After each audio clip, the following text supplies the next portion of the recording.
લોકપ્રિય સિંગર કાજલ મહેરિયા ફરી એકવાર ભારે ચર્ચામાં આવી છે।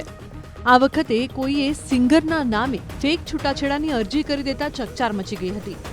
આ ઘટના મહેસાણા ફેમિલી કોર્ટમાં બની, જ્યાં કોઈ અજાણી વ્યક્તિ દ્વારા કાજલ મહેરિયાના નામનો ખોટો ઉપયોગ કરીને મહેસાણાની ફેમિલી કોર્ટમાં છૂટાછેડાની અરજી દાખલ કરવામાં આવી હતી।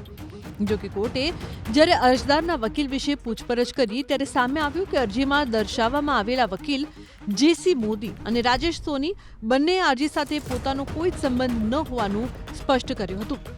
આ સમગ્ર પ્રકરણ એક મોટું કાવતરું હોવાનું સ્પષ્ટ થતાં મહેસાણાની ફેમિલી કોર્ટે તાત્કાલિક વલણ અપનાવ્યું હતું અને નકલી અરજીને રદબાતલ કરી દીધી હતી।